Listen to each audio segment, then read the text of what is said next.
علی حق نعرہ حیدری حیدری حسینیت حسینیت یزیدیت یزیدیت خاندان زہرا پہ بلند تر سلامات.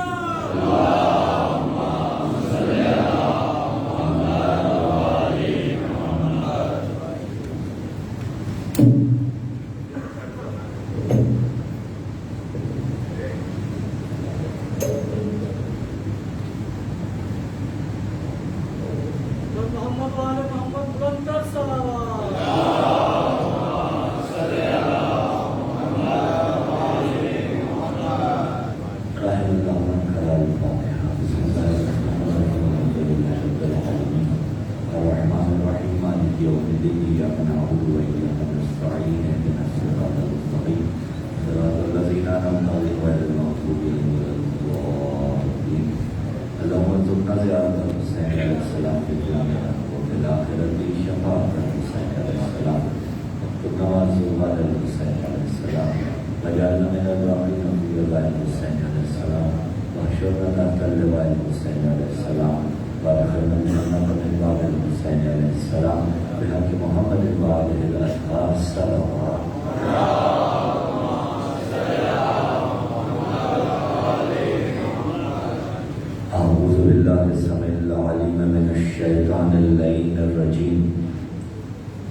بسم اللہ الرحمن الرحیم.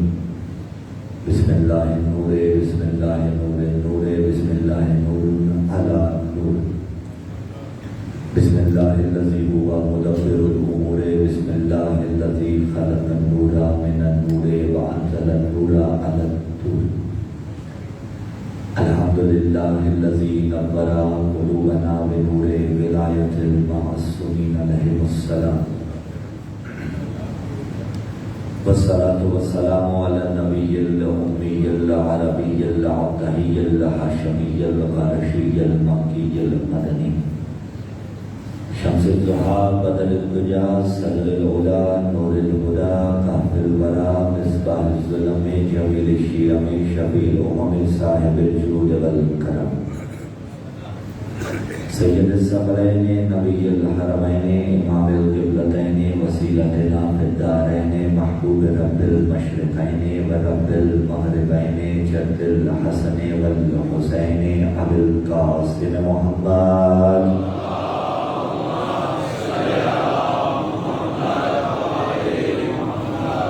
ثم الصلاة والسلام على السيد المطهر والإمام المظفر والشجاع الغزنفر أبي الشبيل والشبر قاسم طوبى وصقر أشجع المدين أشرف المقين العالم المبين الناصر المعين الولي الدين الوالي الولي السيد الرزي الإمام الوسيع الحاكم بالنصر الجلي المخلص الصفي مظهر العجائب ومظهر الغرائب ومفرج الكتائب والشهاب الساكب نقطة دائرة المطالب أسد الله الغالب مطلوب كل طالب غالب على كل غالب علي ابن أبي طالب.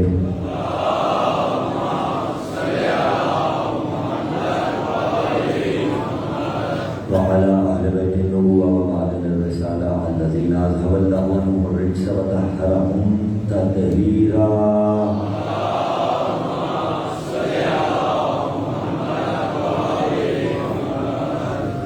ولعنة الله على جميع أعدائهم. أما بعد قال الله تعالى في كتاب الله الناطق والقرآن الصادق والنور الصادق. بسم الله الرحمن الرحيم. ما ينطق عن الهوى إن هو إلا وحي يوحى. وقال في مقام آخر بسم الله الرحمن الرحيم. قل لا أسألكم عليه أجرا إلا المودة في القربى. السلام على الحسين وعلى علي بن الحسين وعلى أولاد الحسين وعلى أصحاب الحسين. خاندان اہل بیت علیہ السلام کی عظمتوں کے شایع نشان با جماعت صلوات کی تلاوت کریں.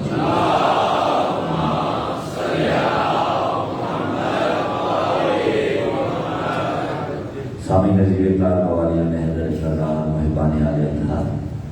دعا ہے خداوند منان فاتح شام بی بی حضرت زینب سلام اللہ علیہ کے صدقے میں ان ایام عظام قرآن پر جہاں جہاں بھی صفِ ازائے شہر کربلا بچھی ہوئی ہے، خداوند متعال اسے اپنی عافیت کے حصہ میں رکھے۔ یا الہ العالمین، جو مومنین و مومنات چل کر اس مقدس بز میں آئے ہیں، مجھے نہیں معلوم ان کے دلوں میں کون سی حسرتیں اور خواہشیں ہیں، لیکن تیری ذات عالم و بذات صدور ہے۔ جب اس عزتوں والے دربار سے واپس لوٹے تو میرے خدا ان کی جائے شری حاجات مستجاب فرمانا۔ جلد از جلد پروردگار عالم ہم سب کو بامعرفت حج و زیارت کی توفیق عطا فرمانا۔ اربعین حسینی حرم حسینی میں کرنے کی توفیق عطا فرمانا۔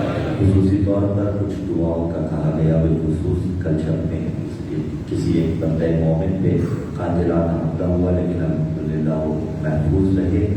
دعا ہے خداوند متعال باب الحوائج شہزادہ علی اصغر کے صدقے میں اس بندہ مومن کو مکمل شفا کاملہ عطا فرمائے۔ پورا شوق دور ہے، اس دور میں خداوند متعال مکتب تشیع کی سر بلندی فرمائے۔ یا الہ العالمین، پاکستان کی سرزمین ایک مرتبہ پھر ایک قدرتی آفت کی زد میں ہے۔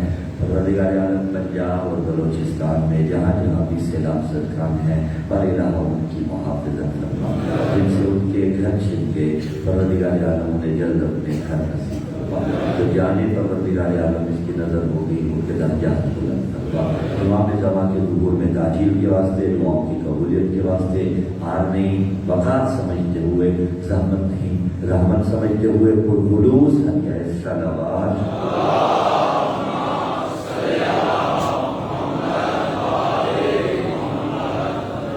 سامعین عزیز خان، پروردگار عالم کا لاکھ احسان ہے کہ اس نے ہمیں زندگی میں پھر سے مہلت دی کہ ہم اور آپ صف ازا پر بیٹھ کے آخرت کے لیے کچھ نیکیاں اکٹھی کر سکیں۔ اور جب زندگی میں مہلت مل جائے تو انسان کو کرنا کیا چاہیے؟ اس دستور کو بے زبانِ میرنی سنا کے سلسلہ گفتگو کو آگے بڑھا دیتے ہیں۔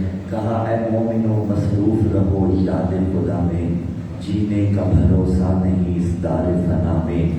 اوقات اپنا وقت کہاں صرف کرنا چاہیے؟ کہا اوقات کرو صرف عزائے شہداء میں، سرگرم رہو نالا و فریاد و بکا میں، غافل نہ ہو مل جائے جو وقفہ کوئی دم کا، نزدیک ہے دنیا سے سفر ملک عدم کا۔ سفر عدم تو قریب ہے، لیکن سفر عدم کے لیے اگر کچھ زیادہ راہ اکٹھا ہو رہا ہے تو ذکر حسین ابن علی سے اور اپنی قبیلے کے مکمل اعتراف کے ساتھ باب مدینۃ العلم کے توسل سے ملنے والی خیرات علم پر مکمل اعتماد کے ساتھ سلسلہ گفتگو الحمدللہ آج چوتھے مرحلے میں داخل ہو رہا ہے، بعثت مصطفیٰ اور معرفت ذی القربیٰ۔ کل آپ کی نفیس سماعتوں کی نظر عظمت مصطفیٰ اس جہد میں پیش کی کہ نبی 40 سال بعد نبی نہیں بنا تھا، یہ 40 سال بعد اعلان نبوت تھا۔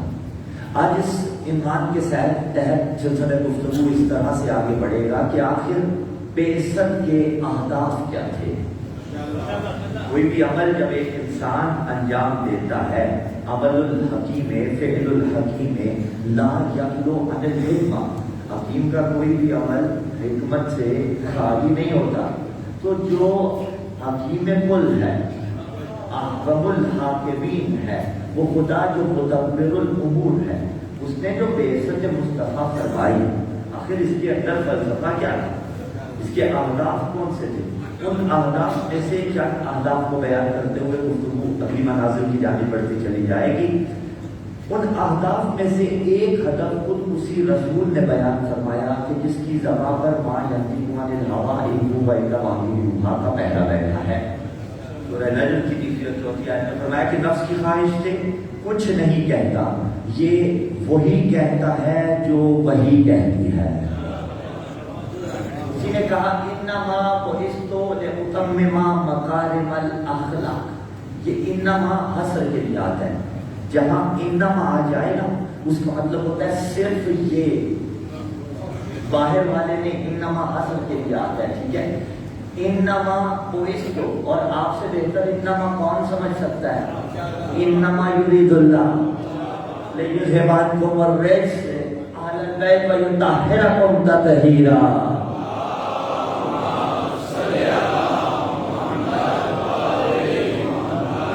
صرف حسر کے لیے. اور اسی کی دلیل لے لیجیے کہ جب چادر کے نیچے پنجتن تھے تو پنجتن میں آنا تھا، کسی اور حرم میں نہیں آنا تھا. بی بی ام سلمہ نے جانے قربان، بی بی کی عظمت پہ جان قربان، لیکن بی بی نے رسول سے پوچھا تھا کیا میں اس کے نیچے آ جاؤں؟ تو رسول نے تاریخی جملہ ارشاد فرمایا انتی علی الخیر، آپ خیر پر ہیں. جسے رسول خیر پر کہہ دے وہ خیر کل ہوگی یا نہیں ہوگی؟ فرمایا انتی علی الخیر، لیکن چادر کے نیچے آنے کی اجازت نہیں ہے. تو یہی تو فیصلہ ابتدا میں ہو گیا. اگر کوئی خیر پہ ہو وہ چادر کے نیچے نہیں آ سکتا، تو خیر پہ ہوتے ہوئے اگر کوئی چادر کے نیچے نہیں آ سکتا، پھر کوئی شر پہ ہوتے ہوئے اہل بیت میں کیسے آتا ہے؟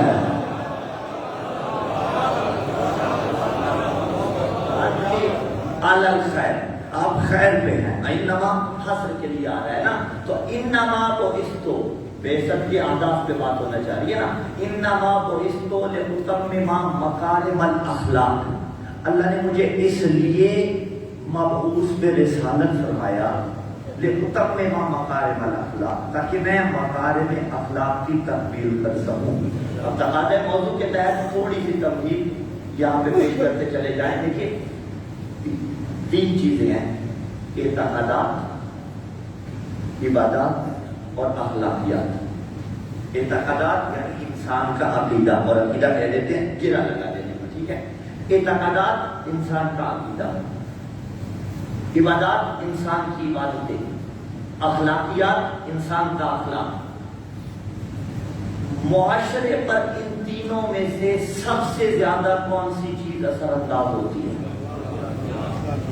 آباد رہی. اخلاقیات سب سے زیادہ معاشرے پر اثر انداز ہوتی ہیں. اعتقادات بھی ہوتے ہیں، کیونکہ خدا نہ خواستہ کسی کا عقیدہ درست نہ ہو، وہ خود تو گمراہ ہوتا ہے، دوسروں کو بھی گمراہ کرنا چلے جاتا ہے، وہ بھی اثر انداز ہوتے ہیں. عبادات بھی اثر انداز ہوتی ہیں. وہ کیسے؟ عبادت پرسنل میٹر نہیں ہوتا، اس لیے کہ عبادت انسان کو تواضع سکھاتی ہے، عبادت انسان کو اعتدال سکھاتی ہے. قربان جاؤ، عبادت انسان کو اعتدال سکھاتی ہے. اسٹیٹس ڈفرنس ہوتا ہے انسانوں میں یا نہیں ہوتا؟ ہاں ہوتا ہے. بعض کا لائف سٹائل اور ہوتا ہے، بعضوں کا اور ہوتا ہے، لیکن عبادت انسان کو اعتدال سکھاتی ہے. اگر مسجد میں آئیں گے تو سارے ایک ہی صف میں نظر آئیں گے. اقبال اسی کو کہہ گئے تھے نا، ایک ہی صف میں کھڑے ہوں گے محمود بھائی. اگر مسجد میں آئیں گے تو سارے ایک ہی صف میں کھڑے نظر آئیں گے. قربان جاؤں حسین ابن علی، آپ کے معیار پر وہی معیار اس مجلس میں بھی قائم رہا کہ دیکھیے جب یہاں سے اٹھیں گے تو کوئی کہیں چلا جائے گا، کوئی یونیورسٹی میں چلا جائے گا، کوئی کالج میں چلا جائے گا، کوئی بچہ اسکول میں چلا جائے گا، لیکن 6 سال کی عمر کا بچہ بھی یہاں ملے گا، 90 برس کا بھی یہاں ملے گا، 50 برس کا بھی یہاں ملے گا، 40 برس کا بھی یہاں ملے گا. یہ اعتدال ہے یا نہیں ہے کہ حسین اگر علم بانٹ رہے ہیں تو سب کو یکساں بانٹ رہے ہیں؟ اور دوسری شے بھی تقسیم ہوتی ہے کہ رزق بھی تقسیم کیا جاتا ہے، وہاں بھی قربان جاؤ ایسا اعتدال رکھا حسین نے کہ اگر تبرک تقسیم ہو رہا ہو تو کروڑ پتی بھی جھولی پھیلائے کھڑا ہوتا ہے، پھٹے کپڑوں والا بھی جھولی پھیلائے.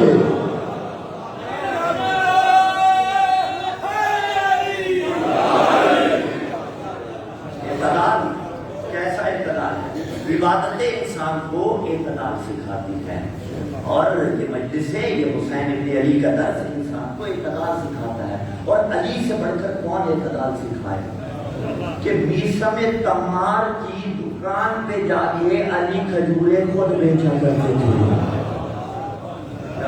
اس سے بڑی فضیلت کیا ہوگی؟ میسم تمار کی دکان پہ جائے. تو میں عرض کر رہا تھا کہ اعتقادات معاشرے پہ اثر انداز ہوتے ہیں، عبادات بھی اثر انداز ہوتی ہیں، لیکن جتنی اثر و رسوخ اخلاقیات رکھتی ہے اور جتنا انفلوئنس اخلاقیات کا ہے اتنا کسی اور شے کا نہیں. کیونکہ معاشرہ انسان رہبانیت اختیار نہیں کر سکتا نا. ہمارے یہاں لا رہبانی متصل اسلام میں کوئی رہبانیت نہیں ہے. عبادت گزار ہونا، متقی ہونا یہ نہیں ہے کہ برادری سے کٹ آف کر دیا جائے، بلکہ اسلام کہتا ہے اسی سوسائٹی کے اندر رہو اور اس کے اندر رہتے ہوئے اپنے آپ کو منزل کمال پہ پہنچاؤ. یونیورسٹی گورنمنٹ کیسے ہو چکے ہیں آپ بخوبی آشنا ہے، لیکن اسلام یہ نہیں کہتا کہ اب گھر بیٹھ جایا جائے.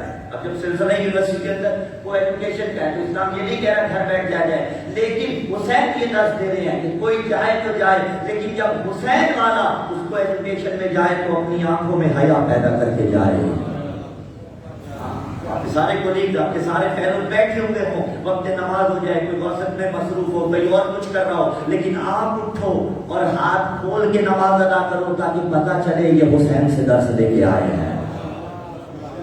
معاشرے پہ اثر انداز ہوتی ہے نا یہ تمام کی تمام چیزیں. تو سب سے زیادہ اخلاقیات اثر انداز ہو رہی ہے. رسول نے فرمایا انما بعثت لاتمم مکارم الاخلاق. اور اس اخلاق حسنہ کا کیا کہنا کہ جس کا قصیدہ قرآن نے پڑھا، بسم اللہ الرحمن الرحیم انک لعلی خلق عظیم. قرآن نے بہت سے قصیدے رسول اللہ کے پڑھے ہیں.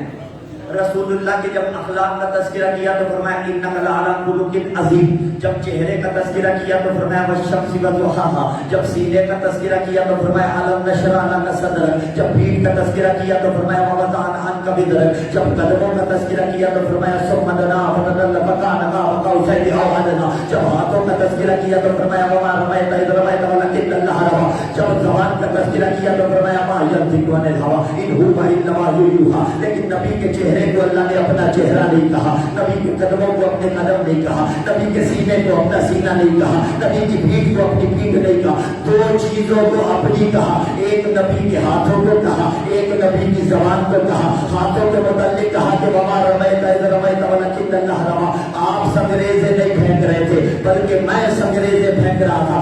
زبان کے متعلق کہا ما ینطق عن الهوى ان هو الا وحی یوحی. آپ نہیں بولتے، وحی الہی ہوتی ہے. یعنی نبی کا ہاتھ اللہ کا ہاتھ، نبی کی زبان اللہ کی زبان. تو کوئی موقع آ جائے کہ جب ہاتھ پہ بلند کرے تو زبان سے کہے بھی کچھ، تو نبی نہیں کہہ رہے ہوں گے کون سا موقع. بابا قدیر میں جو علی کو بلند کیا نبی نے بلند نہیں کیا، اللہ نے بلند کیا. اور جو مولا بنایا نبی نے نہیں اللہ نے بنایا.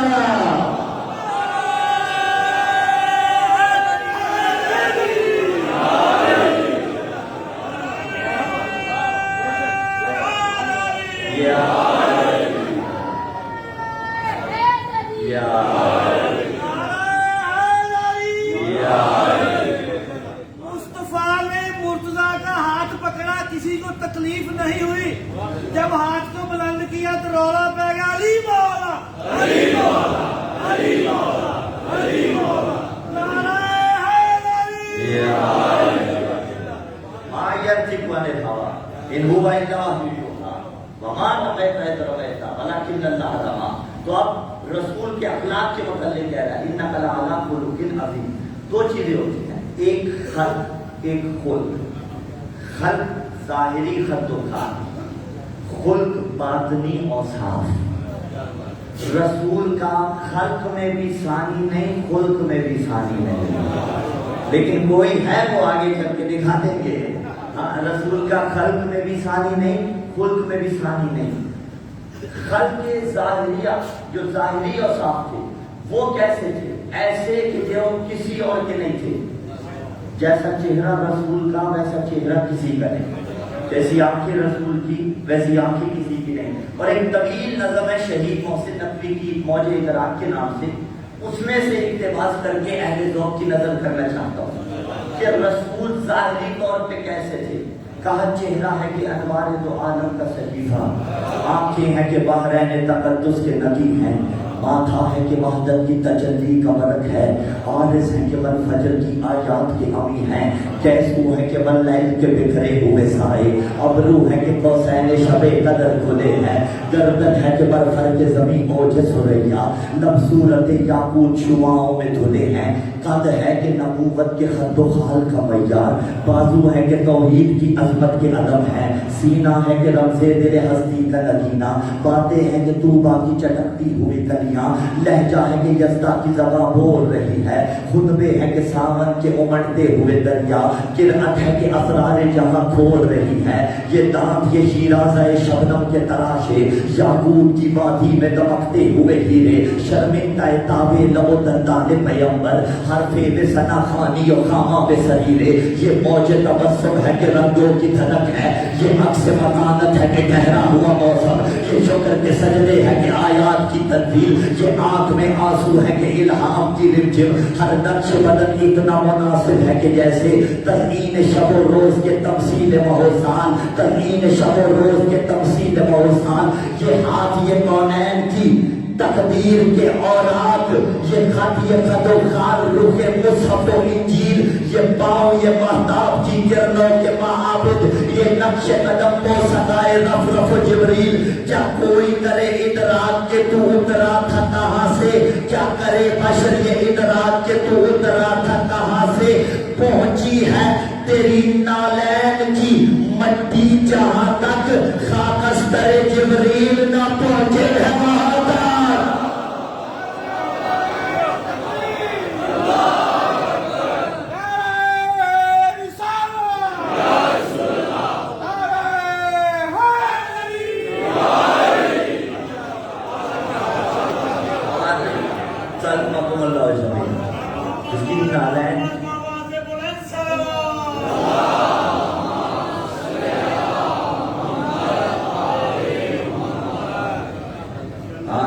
جبرائیل کے پر نہ جا سکے وہاں رسول کی نالین کی مٹی چاہیے، تو ظاہری طور پر بھی رسول کا کوئی شان نہیں، اور باطنی طور پر بھی خلق اور خلق سمجھ رہے نا الحمدللہ، خلق یعنی ظاہری طور پر، خلق یعنی باطنی طور پر۔ اب کون ایسا تھا جو خلق اور خلق میں، آنکھوں میں ضبط رکھیے گا، ہم جب کسی کی تعریف کرتے ہیں نا تو مبالغہ آرائی سے کام لے لیتے ہیں، لیکن بعض اوقات مبالغہ جائز ہوتا ہے۔ مثلا ماں اپنے بیٹے کو کہے چاند سا بیٹا ہے میرا، یہ مبالغہ آرائی ہے لیکن جائز مبالغہ آرائی ہے، ہاں، کیونکہ جتنا بھی پیارا وہ چاند جیسا تو نہیں ہو سکتا، ہاں، لیکن چاند بھی جن کے سامنے ماند پڑ جائے انہیں قمر بنی ہاشم کہتے ہیں۔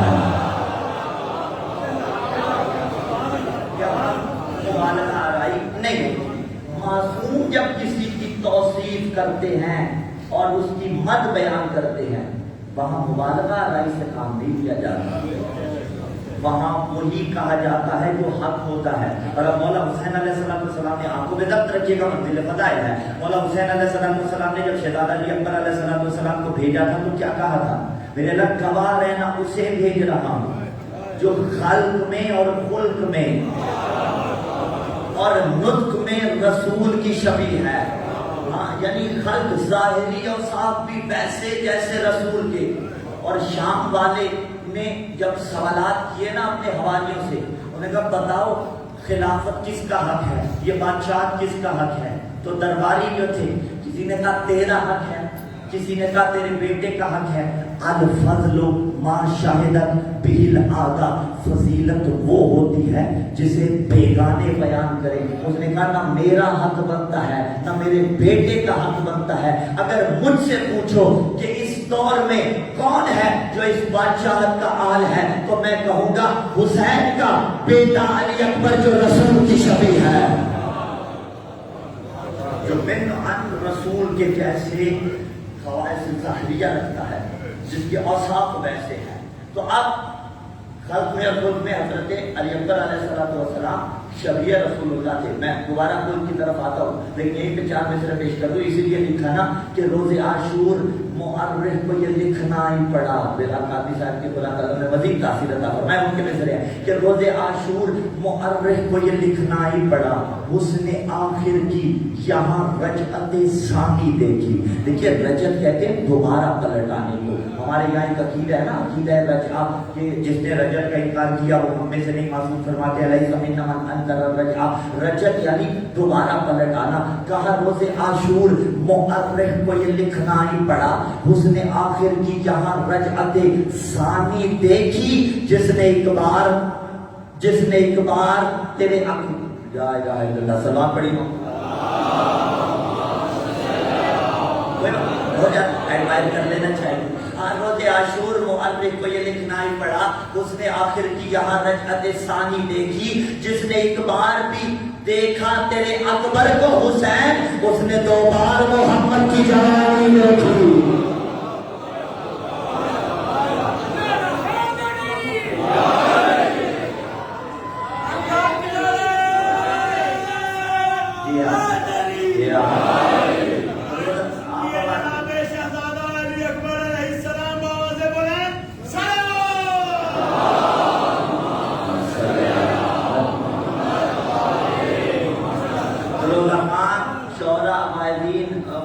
سامنے ڈائری رکھ کے پڑھتے ہیں, تو اگر ڈائری سامنے نہ ہو تو بعض ہوتا ہے ایک کس طرح اوپر نیچے ہو جاتا ہے. اسی کے وطن کو برابر رکھنے کے لیے میں دوبارہ پیچھے سے پلٹ گیا. سلوات پڑھے محمد والے محمد کا. ایڈوائز کر لینا چاہیے, یہی کمال ہوتا ہے انسان کا. تو آبادی زیادہ جی کا توجہ پہنچ رہی ہے نا. علی اکبر علیہ السلام شفیع رسول اللہ صلی اللہ علیہ وآلہ وسلم تھے. اور جو رجز مولا علی اکبر نے پڑھانا, جب سامنے جا کے دشمن کی فرمایا میں انا بنو علی, میں ہوں علی, انا علی بن الحسین, میں ہوں علی حسین کا بیٹا, اس حسین کا جو ابن علی ہے. تاللہ لا یحکم فینا ابن عطئی. ممبر کے تقاضے کے تحت ترجمہ بڑے پنہا الفاظ میں کرنا چاہوں گا. فرمایا یہ جن کے شجرے خبیث ہیں, یہ ہم پہ کیا حکمرانی کریں گے.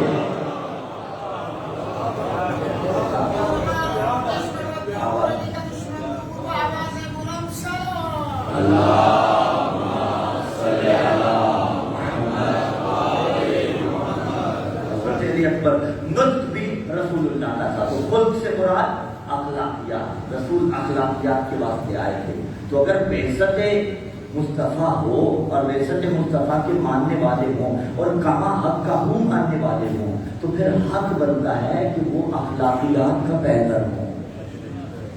معاشرے میں ان کی اخلاقیات دوسروں سے جدا ہوں. یعنی اگر چھوٹے کو بھی بلائیں تو آپ کہہ کے بلائیں. اگر اپنے گھر میں داخل ہوں تو پہلے ادب کے ساتھ سلام کیجیے. اگر کسی کے ساتھ ہم کلام ہوں تو ایسے ہم کلام ہوئیے کہ موتی آپ کی زبان سے چڑھ رہی ہے. اگر کسی کے ساتھ لین دین کریں, کیونکہ لین دین بھی اخلاقیات میں آتا ہے. اور یہ معیار جو دیا گیا, پہلے جو تم نے کہا تھا کہ معاشرے میں کیا چیز اثر انداز ہے, اخلاقیات, آپ نے خود فیصلہ کیا تھا سب سے زیادہ. اسی لیے کہا گیا کہ جب کسی کو پرکھنا ہونا اور دیکھنا ہو دیندار کتنا ہے, یہ نہ دیکھو روزے کتنے رکھتا ہے, یہ نہ دیکھو نمازیں کتنی پڑھتا ہے. اس کا یہ مطلب نہیں ان سے چھٹی ہے, نہیں روزے تو رکھنے ہیں, نمازیں تو پڑھنی ہے. یہ نہیں دیکھنا حج کتنے کرتا ہے, بلکہ یہ دیکھنا ہے اس کا لوگوں کے ساتھ لین دین کیسا ہے, معاملات کیسے ہیں. اس کے ذریعے اس کی دینداری پرکھی جائے گی. تو اس اخلاقیات کے واسطے رسول اللہ آئے تھے. اگلے آداب جو سورہ جمعہ میں بیان فرمائے, اب یہ ڈفرنٹ جگہ سے اٹھا کے کچھ آداب آپ کے سامنے پیش کر کے موضوع کو آگے بڑھاتے چلا جاؤں گا. سورہ جمعہ میں بھی کچھ آداب بعثت مصطفیٰ صلی اللہ علیہ وسلم کے بیان فرمائے. اور سورہ جمعہ کی آیت نمبر 2 میں ارشاد فرمائے, بسم اللہ الرحمن الرحیم, هو الذی بعث فی الامیین رسولا منہم یتلو علیہم آیاتہ ویزکیہم ویعلمہم الکتاب والحکمہ. هو الذی, وہی تو اللہ ہے, بعث فی الامیین, بعث بعثت مصطفیٰ, جس نے مبعوث فرمایا فی الامیین رسولا منہم, امیین میں ایک رسول انہی میں سے. اچھا, یہ عام طور پہ سوال ہوتا ہے کہ رسول عرب ہی سے کیوں تھے, آئے تھے عربیوں میں, اور آج اس کا مظاہرہ کر لیجئے وہ کسی اور کو قبول ہی نہیں کرتے. عرب اپنے سوا کسی اور کو قبول ہی نہیں کرتے. ان میں سے رسول اور امام بھیجے تھے, پھر بھی قبول نہیں کر رہے تھے. کہ جائے کہ کوئی اور ہوتا تو قبول کرتے, کسی اور زندے سے ہوتا تو وہ تو قطعاً قبول نہ کرتے. اسی لیے انہی میں سے بھیجا. لیکن ان سے بھیجنے کا مطلب یہ نہیں ہے ان جیسا تھا, ان میں سے بھیجا. کس لیے بھیجا؟ یتلو علیہم آیاتہ, اس لیے کہ ان پر آیتیں پڑھ پڑھ کے سنائے. ایک ہدف. اب یہ تھوڑی توجہ طلب ہے. یتلو علیہم آیات، اس لیے کہ ان پہ آیتیں پڑھ پڑھ کے سنائیں. وَيُزَكِّيهِمْ، اور دوسرا ہدف یہ ہے کہ ان کے نفوس کو پاک کرے، تزکیہ نفس ان کا کرے. وَيُعَلِّمُهُمُ الْكِتَابَ وَالْحِکْمَةَ، اور انہیں کتاب کی بھی تعلیم دے اور حکمت کی بھی تعلیم دے. یہ اہداف چار رسول اللہ کی بعثت کے بیان فرمائے. القرآن یفسر بعضہ بعضا، قرآن کی بعض آیات کی تفسیر کرتی ہے. سورہ بقرہ کے اندر بھی اسی مزاج کی آیت مجیدہ موجود ہے، لیکن وہ آیت کا اصل اللہ کے ایک نبی حضرت ابراہیم کی دعا ہے جسے قرآن نے کوٹ کر دیا. اور وہ دعا کیا تھی؟ جب حضرت ابراہیم خانہ خدا کی دیواریں بلند کر رہے تھے نا، تو کچھ دعائیں مانگتے جا رہے تھے، جن میں سے ایک دعا مانگی، اس کا ایڈریس سورہ بقرہ کی آیت نمبر 127 ہے. فرمایا بسم اللہ الرحمن الرحیم وَإِذْ يَرْفَعُ إِبْرَاهِيمُ الْقَوَاعِدَ مِنَ الْبَيْتِ وَإِسْمَاعِيلُ رَبَّنَا تَقَبَّلْ مِنَّا إِنَّكَ أَنتَ السَّمِيعُ الْعَلِيمُ.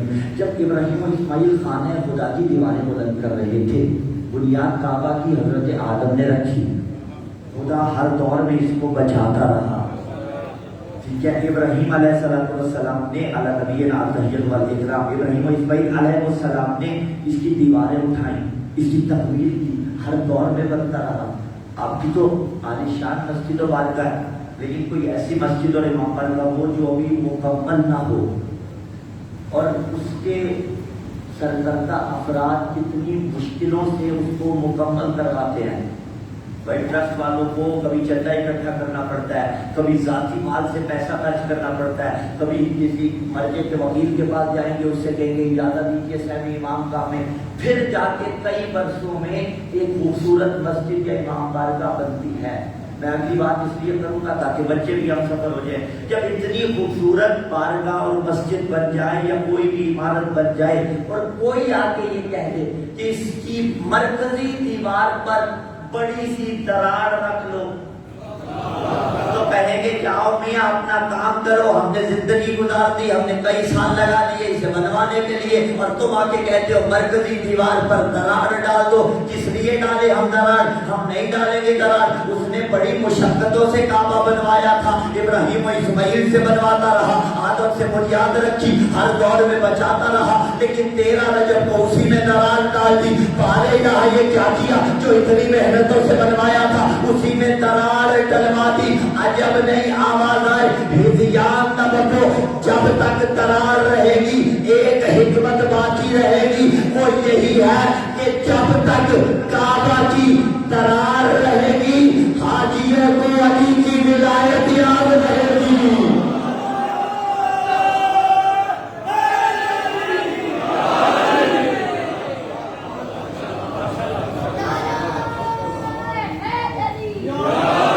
لیکن اس حاجی کے دل میں دراڑ ڈال دے گی جسے علی پسند نہیں ہے.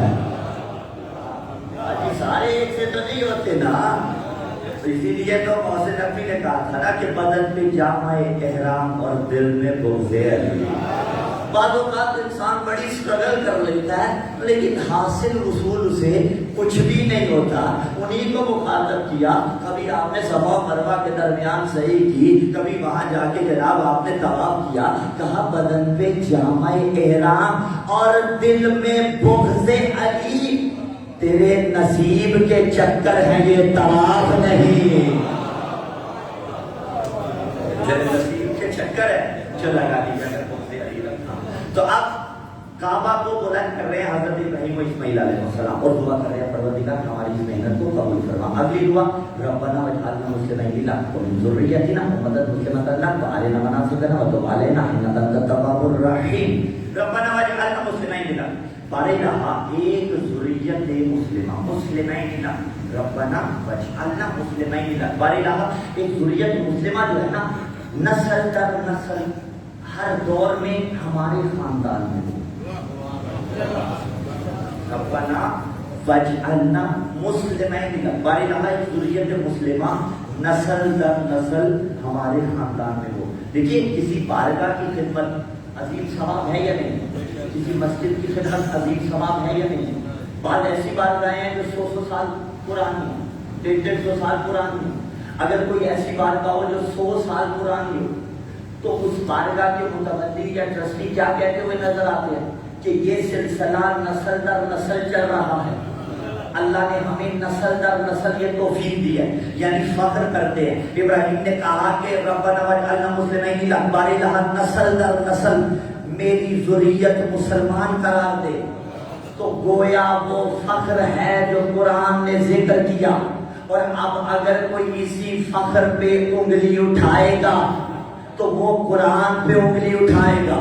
اس لیے کہ حدیث نہیں الزام ذوق لگا دیا جائے کہ فلاں راوی اسی کا نہیں تھا، فلاں کی کتاب میں نہیں تھی، وہ جناب حدیث کا حکم مجہول والا ہے، یا اس کے اندر یہ جو راوی پایا جاتا ہے نا اس کی توثیق ثابت نہیں ہے. نہیں، حدیث نہیں ہے، قرآن. الزام قرآن پہ لگایا ہی نہیں جا سکتا، قرآن کو رد کیا ہی نہیں جا سکتا. ابراہیم نے کہا ذریت مسلمہ، ہر دور میں میرے خاندان میں ہو جو مسلمان ہو. پوچھو عالم اسلام کے علماء سے کیا رسول ذریت ابراہیم نہیں ہے؟ تو جواب آئے گا جی بالکل ہے.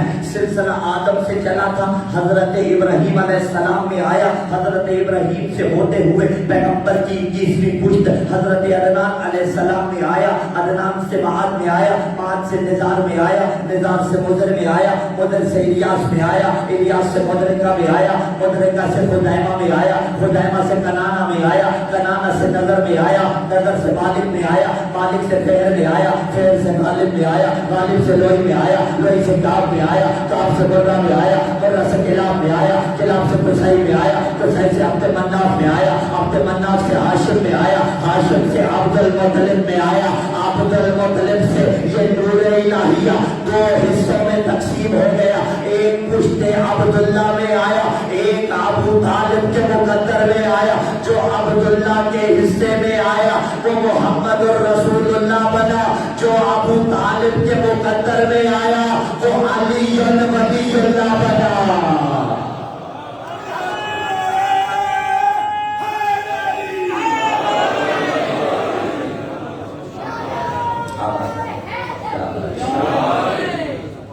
اگلی دعا حضرت ابراہیم، اس کا ایڈریس 129 سورہ بقرہ.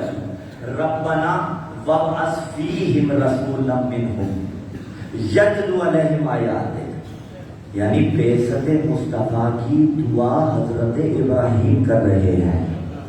ربنا وابعث فیہم رسولا منہم، پروردگار ایک رسول کو انہی میں مبعوث فرما. یتلو علیہم آیاتک، جو کرے تو کرے کیا؟ تیری آیتیں پڑھ کے سنائے گا. اگلا کام وَيُعَلِّمُهُمُ الْكِتَابَ وَالْحِكْمَةَ، کتاب کی تعلیم دے گا اور حکمت کی تعلیم دے گا. وَيُزَكِّيهِمْ، اور ان کا تزکیہ نفس کرے گا. اب سورہ جمعہ کی اس آیت مجیدہ کو ذرا ریکال کیجیے. هُوَ الَّذِي بَعَثَ فِي الْأُمِّيِّينَ رَسُولًا مِّنْهُمْ يَتْلُو عَلَيْهِمْ آیَاتِهِ، یہاں کہاں یتلو علیہم آیاتہ، ضمیر کا فرق ہے، بات وہی ہے.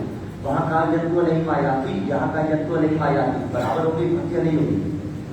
سورہ جمعہ میں کہا وَيُزَكِّيهِمْ وَيُعَلِّمُهُمُ الْكِتَابَ وَالْحِكْمَةَ. پہنچنے کے بعد یُزَكِّيهِمْ ترتیب کو یاد رکھیے گا. آیتوں کی تلاوت کرنا دونوں مقامات پہ ایک جگہ ہے.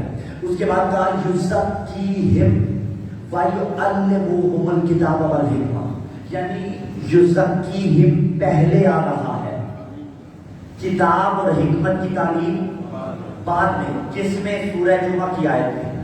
اور سورہ بقرہ والی آیت میں کہا یتلو علیہم آیاتہ، یہ تو برابر ہو گئی تھی. وَيُعَلِّمُهُمُ الْكِتَابَ وَالْحِكْمَةَ وَيُزَكِّيهِمْ، وہاں کتاب اور حکمت بعد میں آیا، تزکیہ نفس پہلے آیا. یہاں کتاب پہلے آئی، حکمت پہلے آئی، پھر تزکیہ نفس آیا. یہ ابراہیم دعا کر رہے تھے، وہ خدا جواب دے رہا تھا. ابراہیم کہہ رہے تھے نبی کو بھیج جو آیتیں پڑھے، جو کتاب کی تعلیم دے، جو حکمت کی تعلیم دے اور تزکیہ نفس کرے.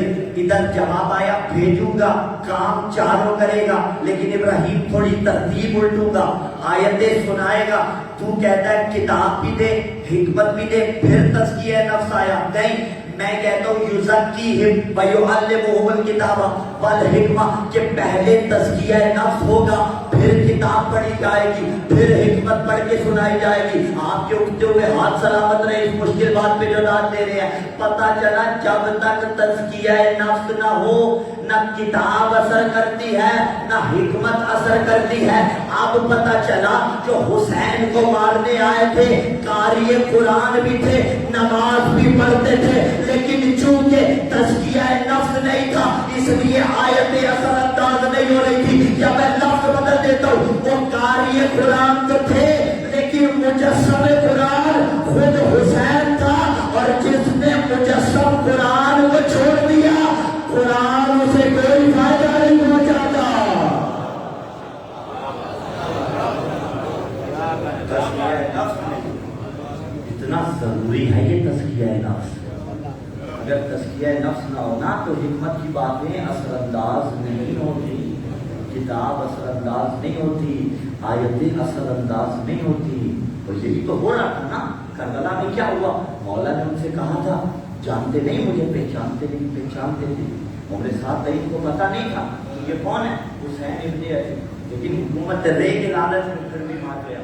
کہا گواہ رہنا پہلا 3 مہینے مارا، کیوں؟ تزکیہ نفس نہیں تھا، خدا لعنت کرے۔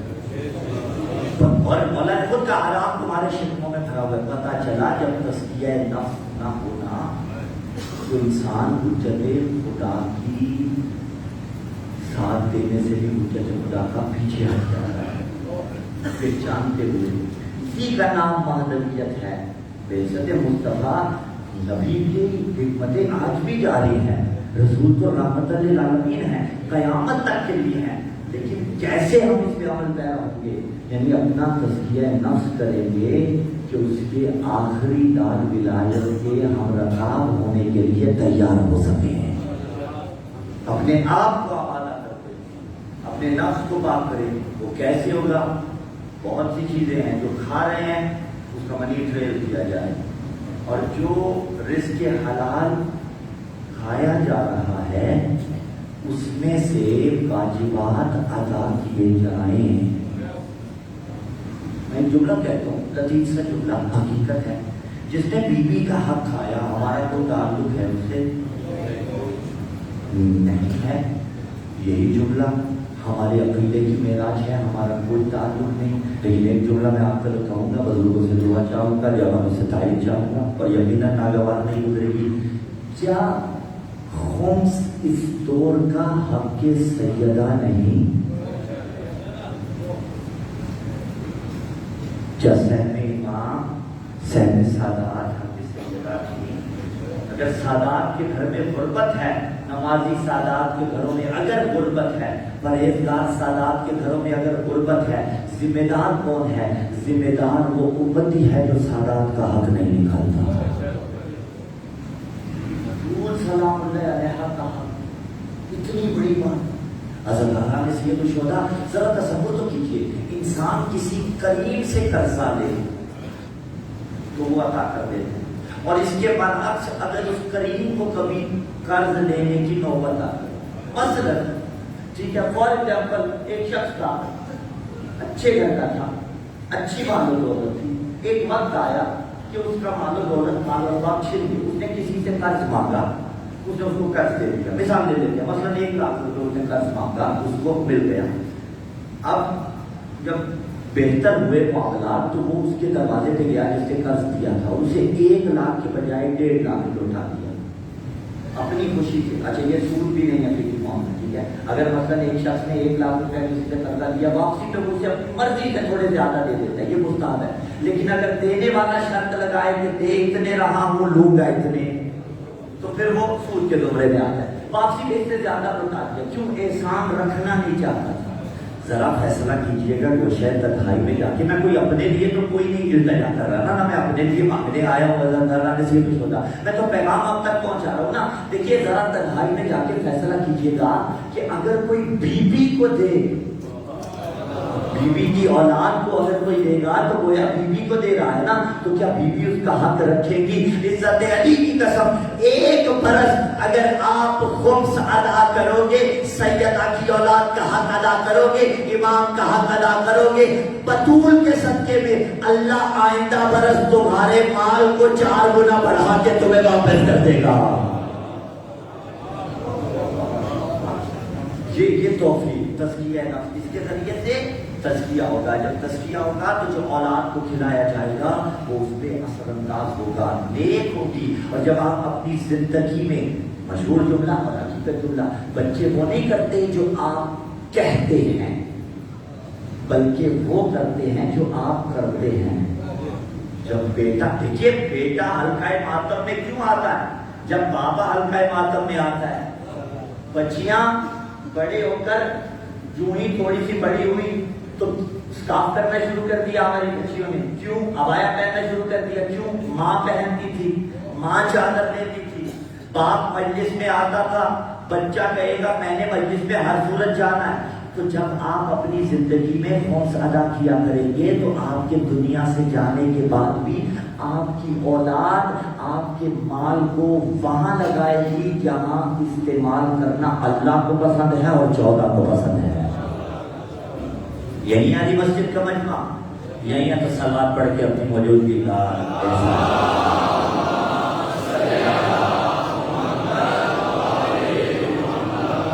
تزکیہ نفس اتنا ضروری ہے۔ تو اب رسول آیا تزکیہ نفس کے لیے، اور وَيُعَلِّمُهُمُ الْكِتَابَ وَالْحِکْمَةَ، کتاب کی تعلیم دینے کے لیے اور حکمت سکھانے کے لیے، اور صرف یہی نہیں بلکہ آیتیں پڑھ کے سنانے کے لیے۔ یتلو علیہم آیاتی، بعثت کا ایک ہدف ہے مستقبل نتیجے کی طرف لے کے جاؤں اور منزل مصائب کی جانب بڑھوں۔ یتلو علیہم آیاتی، بعثت کا ایک ہدف ہے کہ آیتیں پڑھ کے سنائے گا۔ تو رسول تو چلے گئے، رسول کے بعد کون ایسا ہو جو آیتیں سنائے گا؟ بابا وہ نہیں سنائے گا جسے سورہ بقرہ یاد نہ ہو، بلکہ وہ سنائے گا جو قرآن کے ساتھ ہے، وہ سنائے گا۔ وَيُزَكِّيهِمْ، تزکیہ نفس کون کرے گا؟ جس کا اپنا نہ ہوا ہو۔ ہاں، کہنے والے نے کہا تھا نا کوڑے وہ مارے جو خود اس گناہ میں ملوث نہ ہو۔ کوئی نہیں ملا، ایک ملا یا علی کے بچے، وہ تزکیہ نفس کرے گا۔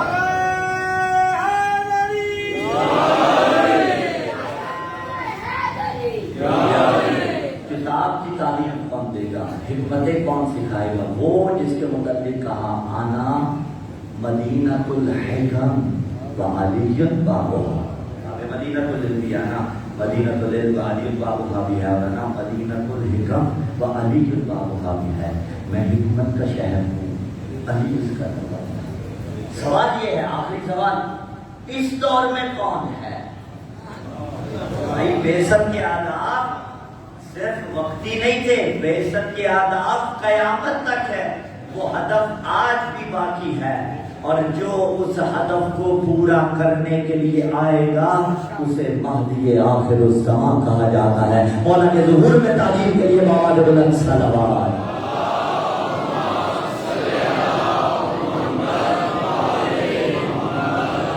بعثت کے اہداف کو پورا کرے گا اسے حجت طورا کہا جاتا ہے، جس پہ حسین نے بھروسہ کیا،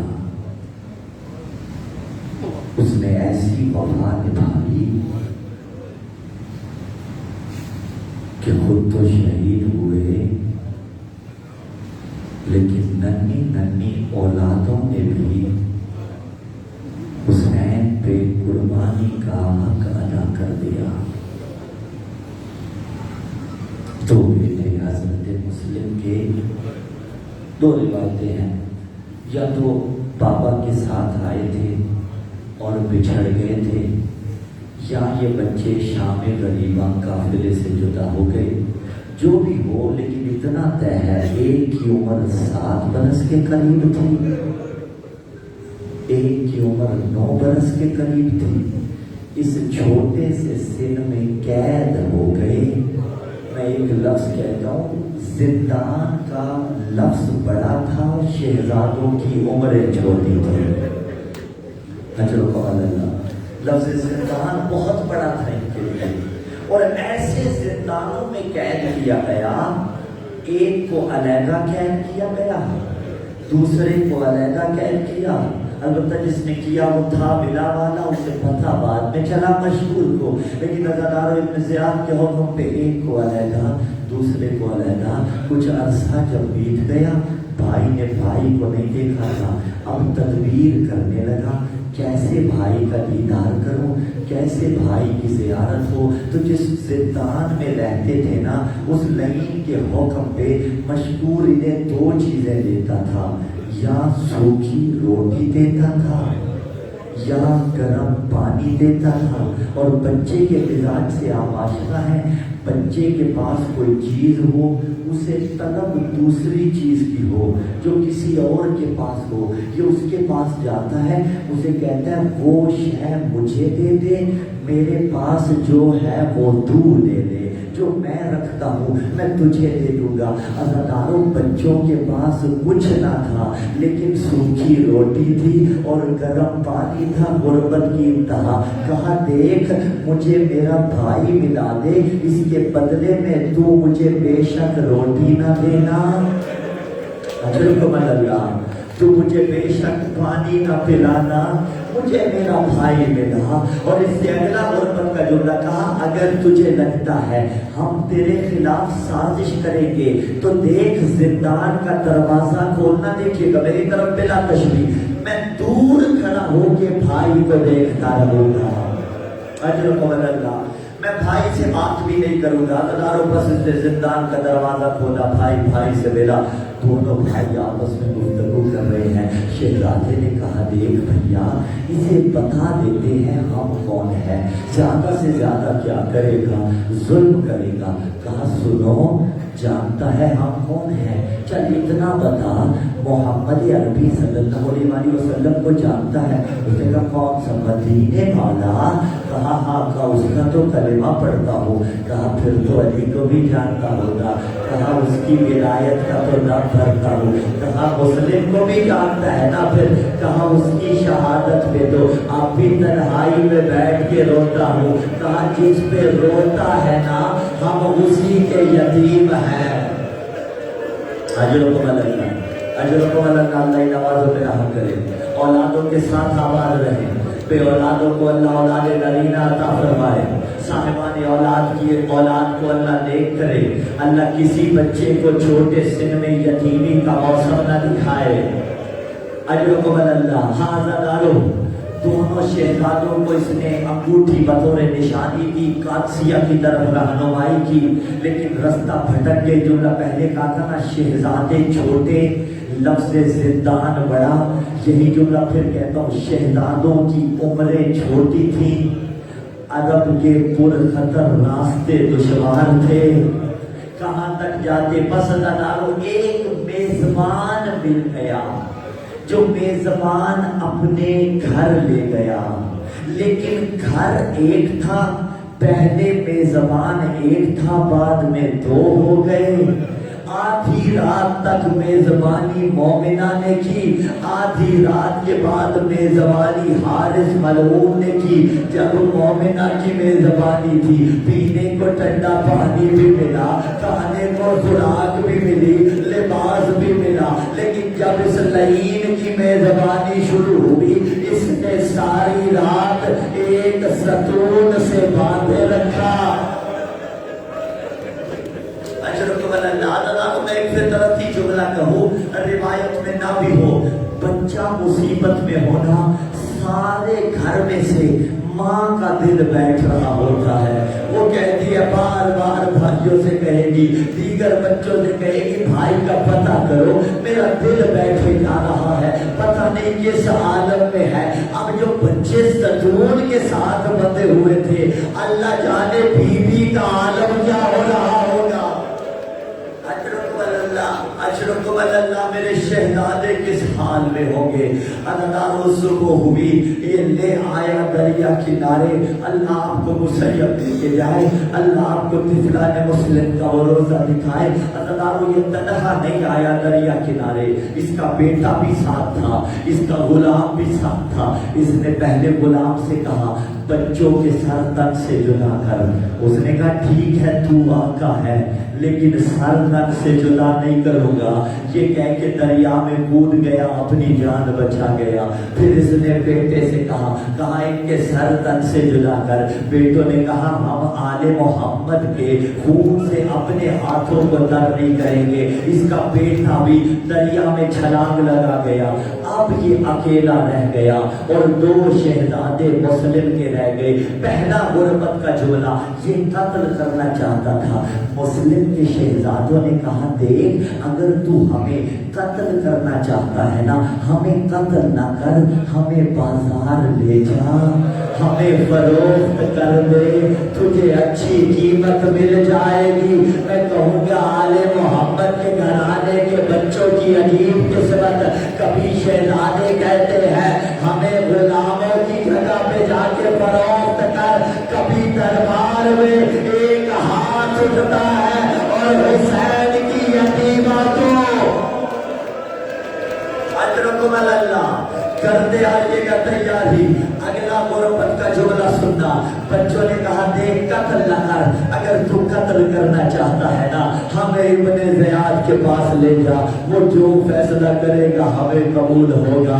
لیکن یہ کہتا ہے نہیں میں قتل کروں گا اور انعام وصول کروں گا. بس ڈالو. اب جب قتل کا موسم قریب آیا, شہادت قریب تھی, بچوں نے دیکھا یہ باز نہیں آئے گا تو ایک منت اور کر دی. کہا اچھا ٹھیک ہے بے شک قتل کر لے, ہمیں 2 رکعت نماز پڑھنے دے دے, اور ہمیں 2 رکعت نماز پڑھنے دے. عددارو اس نے نماز پڑھنے دی. اس کے بعد شہادت کا منظر شروع ہوا. جو مسیب جا چکے ہو, طفلان مسلم کے روزے کے باہر ایک بڑی سی تختی لگی ہوئی ہے, اس پہ عربی میں جملے لکھے ہوئے ہیں السلام علیکم من الذبحین, اے ان بچوں پر سلام, السلام علیکم الطفلین الذبیحین من نسل اسماعیل, اسماعیل کی نسل سے ان 2 بچوں پہ سلام جنہیں ذبح کیا گیا. ابراہیم چھری چلا رہے تھے, اللہ نے دمبا بھیج دیا, لیکن یہ اسماعیل کی نسل سے تھے. پہلے اس نے بڑے شہزادے کو شہید کیا, بڑے کا سر تن سے جدا ہوا. ننا شہزادہ دیکھ رہا تھا علاقے کے غیرت مندوں, اگر 2 بھائی باہر کھیل رہے ہونا اور اللہ نہ کرے چھوٹے بھائی کے سامنے کوئی بدبخت بڑے بھائی کو تماچا مار دے, وہ کہتا ہے میں جا کے بابا کو بتاتا ہوں, ابھی اپنے بابا کو بتاؤں گا. ارے چھوٹے کے سامنے بڑے کو قتل کیا, یہ نہیں کہہ سکتا تھا بابا کو بتاؤں گا. بابا مارا گیا, چھوٹے شہزادے کو بڑے شہزادے کا لہو اپنے ہاتھوں پہ لگایا, اپنے بدن پہ لگا, کہا رسول سے اسی حالت میں ملاقات کروں گا. اب اس نے ننے شہزادے کا بھی سر تن سے جدا کیا, لاشیں دریا کے حوالے, اور مسلم کی جو رقیہ کی کمائی دریاؤں کے حوالے.